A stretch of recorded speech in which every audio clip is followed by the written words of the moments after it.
This is still the Polity and we're reaching live from the Abuja studios of Kaftan TV. Right now I have Atiku Abubakar, Isah, the public affairs analyst, and with him we are going to be discussing issues around the nation. You're welcome to the program. Thank you for having me. It's good to have you on the program. Thank you for sparing out your time to be with us on the show today. Thank you.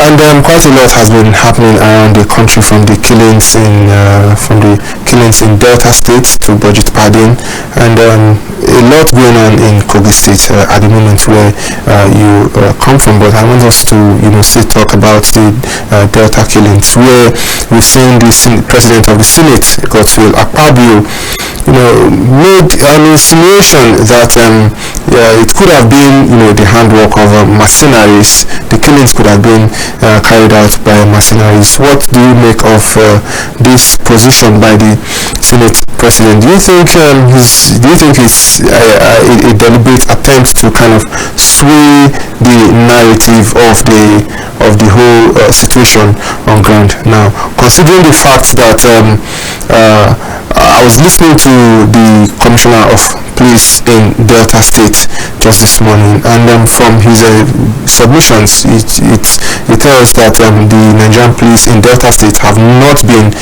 carried along. Bear in mind that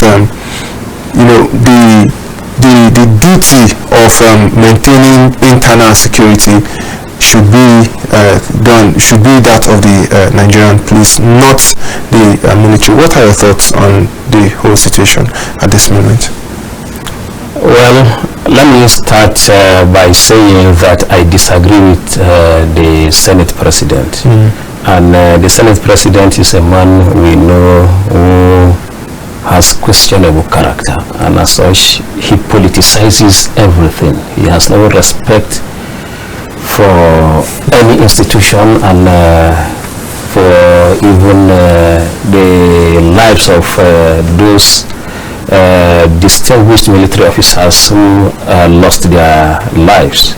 We pray God Almighty accept their soul and comfort their families. You cannot see mercenaries. You should be able to come. A man occupying such exalted position should be careful of what's coming out from his mouth. But we are not surprised, because anybody can occupy any position in this country. It doesn't matter whether you are a common thief or you are a responsible man. Anybody can occupy. So he is there, and then he's saying whatever. So are you insinuating that the president of the Senate is not responsible enough to occupy such a... He is not fit to occupy such position, and this is the same position I have always maintained. During their election, I did say that Akpabio is not fit to be president of the Senate, and Akpabio being the Senate president now, any Nigerian can comfortably say that the National Assembly or the Senate of the Federal Republic of Nigeria is populated by distinguished criminals. Because when you have a man like Akpabio as the president of the Senate, then it implies that members are like him. And so you can call them distinguished criminals of the Senate of the Federal Republic of Nigeria, because such a man is like a common criminal.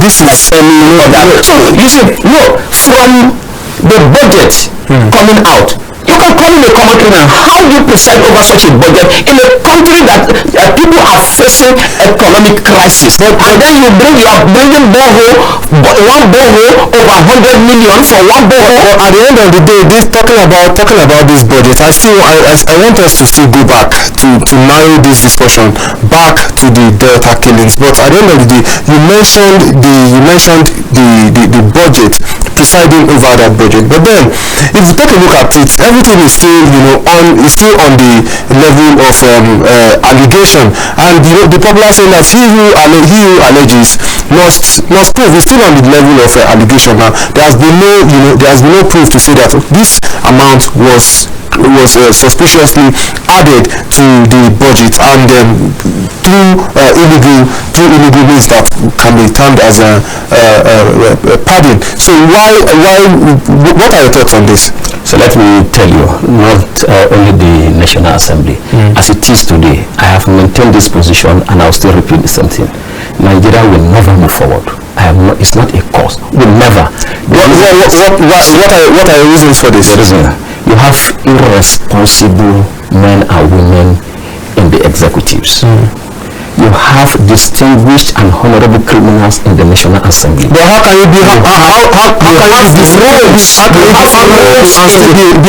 Yes, because you address them as honorable members and you address them as distinguished senators. So now they are distinguished and honorable criminals of the National Assembly, because this majority of them, not all, but are criminals. They are worse than these common thieves on the road. Let me tell you, I maintain this position and I am ready to defend this position in the law court, ready to debate it with any member of the National Assembly. I call them distinguished and honorable criminals of the National Assembly and rogues in the judiciary. Rogues in the judiciary in the sense that with money you get whatever judgment you want, and then any thief can go. You see, I want to appeal to General Ibrahim Badamasi Babangida to, as a matter of fact, write the family of late Lawrence Adeniyi, who he killed for armed robbery, for them to forgive him. Because you have armed robbers now who are in positions of authority.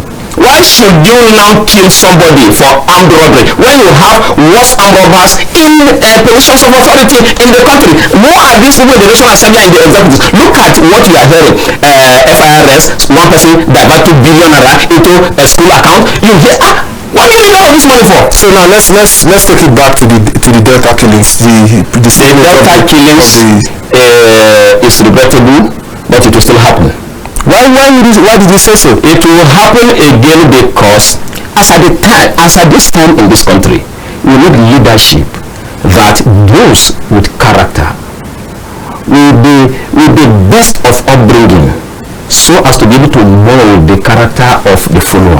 Now let me just pause you for a second. When you say we need leaders that have the right upbringing, that can mold, the next generation with the right character, in your opinion, what are your metrics to measure a man that that has been well groomed for the position of leadership? First, himself should be disciplined. Himself should be able to have integrity, should not see leadership or position of authority as a means of enriching himself. He or she should not be somebody who cannot be trusted, somebody who has a name and is ready to defend that name. These people don't have name. They can do anything. All that matters is for them to go there and loot, not to represent. You see, I maintain my position that the names I have given to the executives, the legislature and the judiciary is the right name. And because these people do not mean well for our country. And what baffles me is that they still what they don't need. How do you still 2 billion from just one agency? Why is it like that? It is the leadership of the country.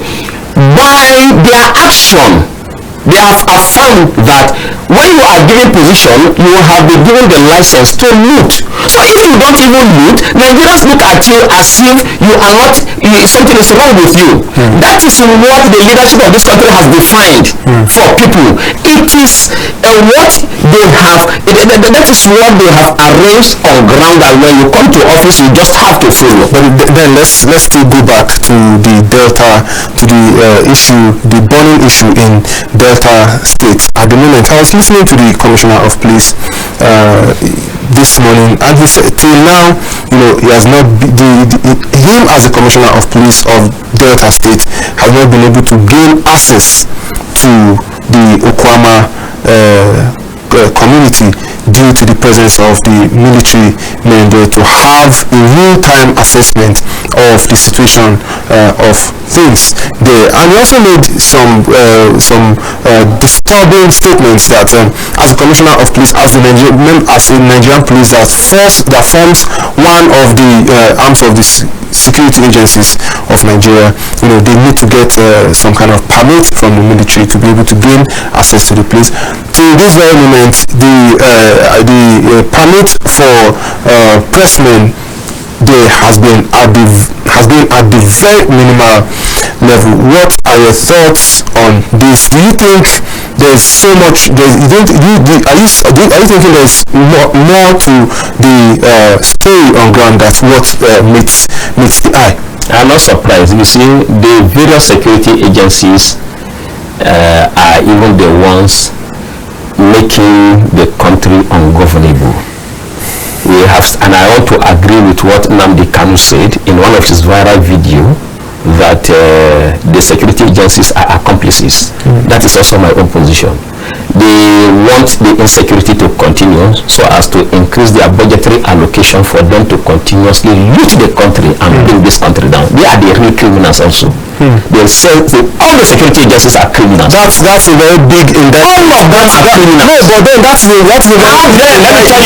big indictment on the shameless. Why? Let me tell you why I say they are shameless. They are not shameless. Okay. How can I be commissioner of police or I'm director of DSS and then people are killed, military officers are killed, or those I'm supposed to protect are killed? I will tender my resignation because I'm no longer useful in that place.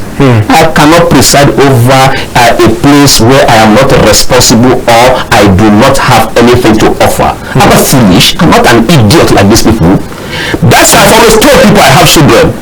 None of my child will commit a crime that I will not take responsibility. But then what do you make of the perceived lack of synergy between the Nigerian military and the Nigerian police force on this very issue in Delta State at the moment? There can never be synergy because all of them are working for them to get something into their personal accounts, and when you investigate all the accounts of these people, you find out that these people are criminals. They are even worse than the criminals they are arresting. This is what they are doing. I mean the heads. That's what they are doing. If not, how is it possible? Now some useless persons will come and tell us that they have security report. We heard you say this nonsense. See, how do you in the country kidnap some persons kidnap 15, 10, 20 people and they take them? Where is the route they followed? Why are we spending money on intelligence? What are you then doing? What is your work? Let you do the work now. 50 people and you are carelessly staying in that office. What gives sense? Let me tell you, at this point in time, we are ready to die because they have raped the women, they have molested, they have stolen everything. So what do you think we will be afraid of? Is it death? You think anybody can intimidate with gun? I've passed that stage in my life. Now let's since we're still talking about security, the security situation in the southeastern part of Nigeria is still quite in a critical stage right now, and in one of the court appearances of the leader of the indigenous people of Biafra, and from the speech he has distanced himself from the chaos happening in the southeast right now, and he boldly said that if he's released in 2 minutes, the insecurity situation in the southeast will be brought to its barest minimum. What do you make of of such statement from Mazi Nnamdi Kanu, and what are your thoughts on the continuous denial by the court for his bill? That is abuse of human rights. As a matter of urgency, I want to join those calling for his unconditional release, for him to be released. Mazi Nnamdi Kanu, I heard with the position he has taken, I completely agree with him. The only thing I heard sometimes back, which I disagree with him, is that people said, because I didn't hear that he said that security agencies should be killed and somewhere. That is the only aspect I will never agree with him. But any other position taken by Mazi, even for them to for a state of Biafra, let them allow him to go. If Nigeria is not working, any region that wants to go should be allowed to go. But these things are not captured in the constitution of.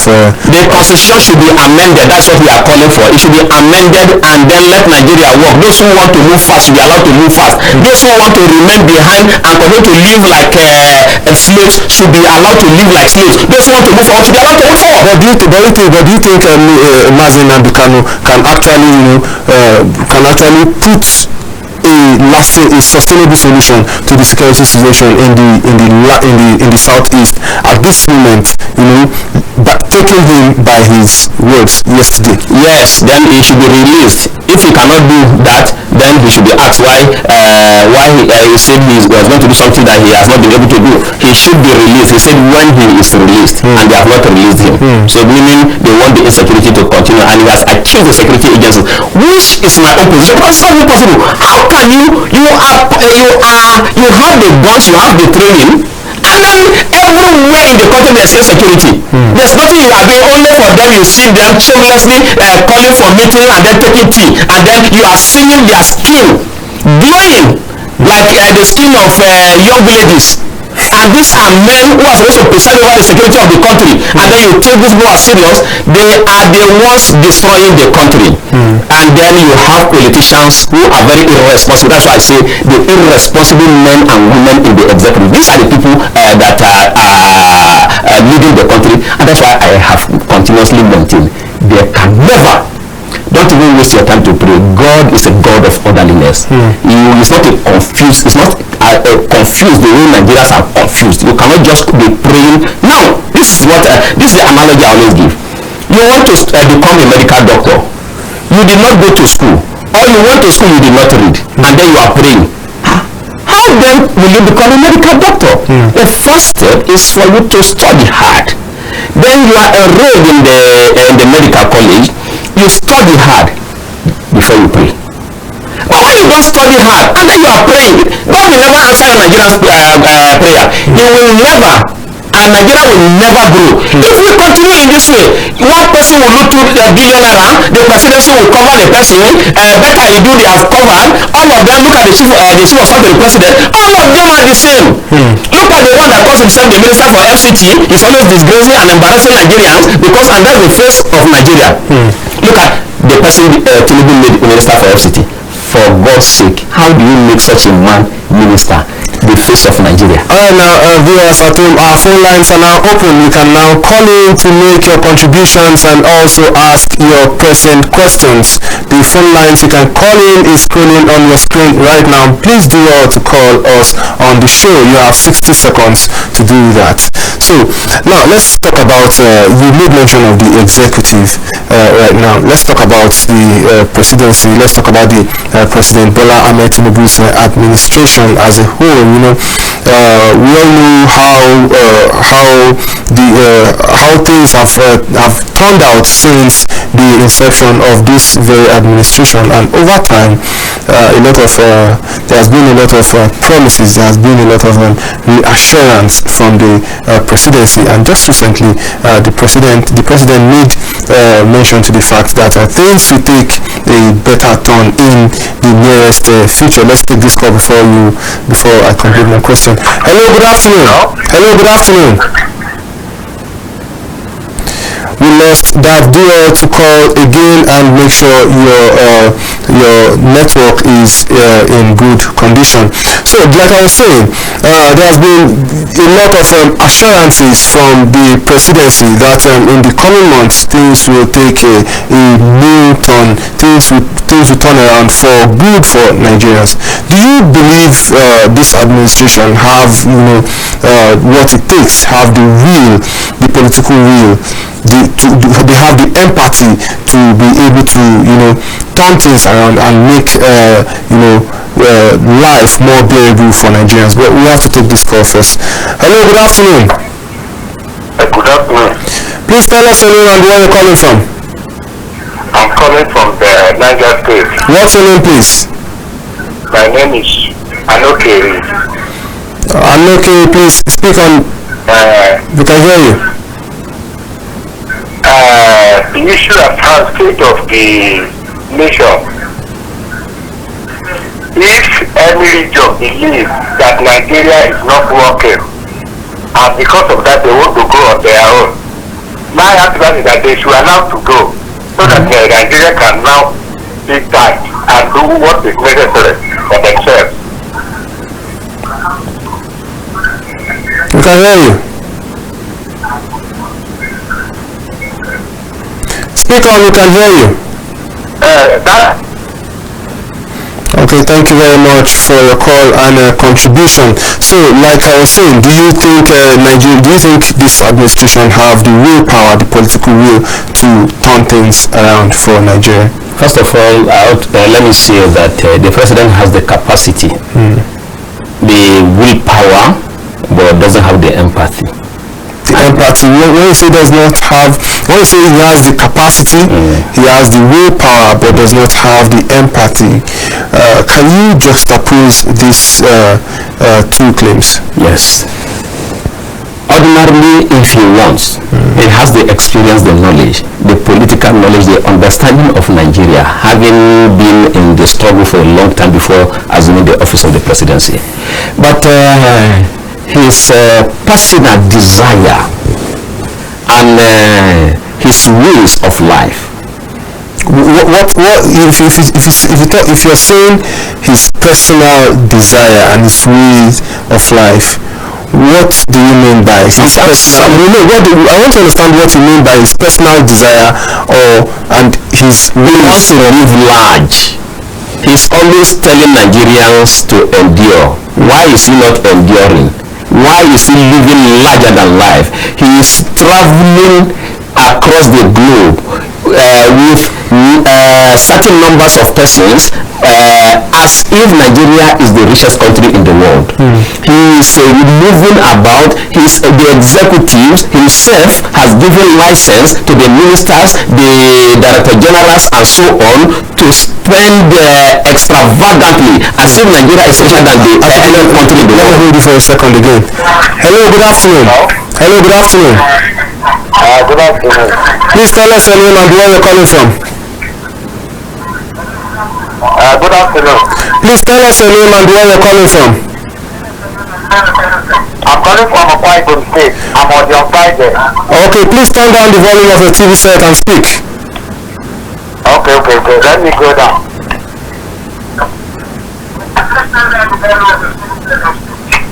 Okay, I'm a good man. So what that man said, I so much appreciate for what he said. Nigeria said. Speak on, we can hear you. Always endure. Guys, as I'm telling you now, things are difficult for Niger Delta. So without for things to rain, or something releasing of Nandi Kano, the Diwala of this country, let president release that guy, let me have peace of mind. Things are going very difficult inside Akwa Ibom, even nearby states. So as I'm talking to you this morning, me and my kids with all my family, we are not eating. Things are going wrong. Not the way country is supposed to be. Is this our country? So thank you. Thank you very much for your call and contribution. So, like you were saying, you see, somebody is just saying now that himself and his entire family have not eaten, and then the president is wasting money all the time, traveling with so many people who have nothing to add. Go spend money, get extra code for themselves, and then they waste money anyhow only for him to insult us by telling us that we should endure what nonsense.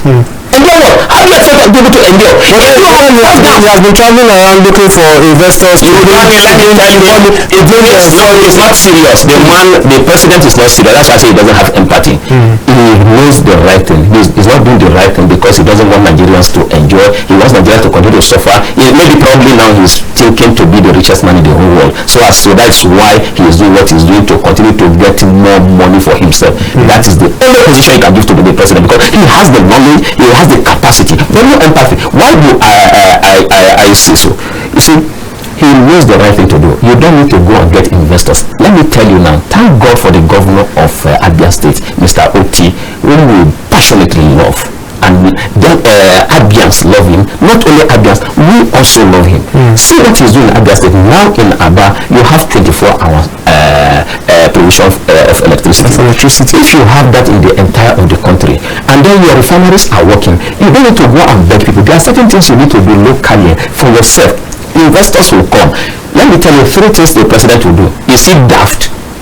Is he daft? I'm asking you a question. No, that is so daft. What is provide electricity in the country? Atiku Abubakar, you have to take back that. I'm asking the question. I'm not saying the president is daft. But you have to apply some. Is the president daft? You don't have electricity. You don't have electricity. No security for lives and properties. And then you say you are going outside the country so that investors will come. Who is that investor that will come to Nigeria to invest? Is it where military officers are being killed?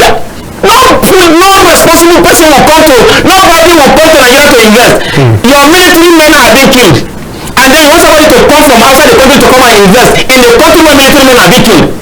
Does it make sense? It doesn't make sense. That's why I'm telling you that the president knows what he's doing. He knows he's not serious. He knows investors will not come, but he's going there to get started and make money for himself and his children. That's what he's doing. Let's tell ourselves the truth. Let all will fall, not only one person will die. Now, still in the spirit of telling ourselves the truth, let's take it back to your country home now, your own state, where there has been a lot of accusations, there's been a lot of allegations against the immediate past governor of the state, Yahaya Bello, of misappropriation of funds of around 84 billion naira, and until now the location news around how now the location of the immediate past governor is still said to be unknown till this very moment. What are your thoughts? What can you give us a general outlook of what it feels like being a Kogite and having this kind of issues right now? You will need to go to Kogi to see how people are living. I think the people in Gaza are living a better life than most of the places in Kogi. Just a second, let's take this call. Hello, good afternoon. Hello, good afternoon. Hello, good afternoon. The network seems to be poor. Yeah. Please do get yourself a location that has a better network coverage and call back. You were talking about the Kogi situation. The people of Gaza, some of them are living better than some places in Kogi State, including the place where the former governor and the current incumbent governor comes from. And it's still the same thing we have been talking about. When EFCC said about 84 billion or 100 billion naira, it is not because EFCC as an agency of government saddled with such responsibility does not know that Yahaya Bello has looted more than that. They only came out with that. That is the one they can provide evidence. The man has looted so much more than that because having become governor, he has acquired so many properties in Abuja. So such properties, how much is the, I was speaking with a former governor of Kano State. He told me the entire salary of a governor, that having served for governor for 8 years, that his salary is not even enough for him to buy a house in Abuja. So now, if a former governor of Kano State for 8 years cannot save salary enough for him to buy a house in Abuja, how then did Yahaya Bello come about acquiring so many such properties? Not only him, majority of his aides have properties. If you say Yahaya Bello acquired so many properties, can you provide evidences to back up your claims now that Yahaya Bello acquired so many properties in Abuja? We can always provide the claim. He's surrounded. No, are you recent? There was a protest, though I didn't join the protest, calling on EFCC to arrest him that he doesn't have immunity, and that's what we are also. Yes, but anybody can organize a protest. You were a former spokesperson to a governorship candidate in Kogi State, yes, in ADC, yes, right? You work in ADC. Now that makes you Accord Party, beg your pardon. That makes you an opposition, right? That makes you an opposition, and coming from an opposition, there's always going to be you're always going to find the red flag in everything the ruling party is, or the ruling governor is doing. So now I'm asking my question now. Are you making these claims on the grounds of allegations, or you have hard evidences to back up the fact that the former governor and his former aides, they acquired so many properties in Abuja? Let me ask you this now. A common thief, a criminal, and a murderer, which case is worse? A murderer is definitely worse, but they have a unifying factor. They are both criminals. They are both criminals. You need to establish the fact that they have a unifying factor. Yes. They are both criminals. But a murderer's case is worse. But they are both criminals. So Adeniyi is the two. He is not only a criminal, he's a murderer, and I've always challenged. I would challenge the Inspector General of Police, challenge the Director General of the DSS, and provided evidences, but not enough to substantiate, because it was on live TV, that Adeniyi is a murderer. He has murdered so many people. And let me provide who did Yahaya Bello murder, and what are your proofs to back up the fact that Yahaya Bello murdered somebody? Because you are making a lot of assumptions here. Let me tell you, I have his number. I also give you his number. After the program, forward this conversation to him. He will still be silent, because he knows I have evidence that he's a murderer, that he's a criminal. I'm talking about let me say, I'll provide his number. These are grave allegations. I will send the same message. I will, after the conversation, get me the link. I will send to Yahaya Bello, and that's what I have always done. These are grave allegations. And I want to provide evidence that have not been substantiated by any court of competent jurisdiction. No court will substantiate like that. You have to go to court before court. If, for example, the fact that you have not taken any of these claims to the court, how much do I have? The idol has looted so much now. Which case will you take to court that you will get in judgment? Somebody like Adeniyi, who has bribed even those. Let me tell you now. Somebody who contested for governorship election, before the election, he said he was providing evidences everywhere that of the amount of billions Adeniyi looted. After the election, he didn't even go to court. He did not even go again for Adeniyi he did not go to even protest for EFCC to arrest Adeniyi. He did not provide evidence for all the criminal activities of Adeniyi. What happened? He has bribed them. That man is still living. He contested for governorship election, didn't go to court. But before the election, he was shouting with evidences. I will bribe them. Adeniyi knows me that I am a man of integrity. Even though I don't have money, I am ready to face the challenges of life, the hardship, with dignified equanimity. Nobody, I will look at your face without any amount of money in my account or in my pocket and say the truth, and I will never be railed by the grace. So what do you think about the allegations now? Let me give you an example of somebody. Let me mention people he has killed, but let me give specific. We may have to discuss that off air. No, a murderer now. A murdered Okwo. No, Okwo this from of local government. Was leader of APC in the local government. But there are no evidence. Which evidence you want? I'm mentioning the person. No, let me tell you how you murdered him. There are no evidence. Let me tell you how you murdered him. This is the murder we are talking about. There are no evidences from a court of competent jurisdiction. And because you are not going to court, let me tell you. Yes, he is the one. Let me tell you this. If you call me for an interview, you must allow me to speak. Because anything I say that is not in line, I am old enough to go to prison. I am not old enough to be killed. If a court of competent jurisdiction gives that order that I should be killed, I am old enough to face the firing squad. I am old enough to go to prison. But you just assume now that you don't have faith in the court of competent jurisdiction. I do not have faith in whatever judgment they pass. I will agree.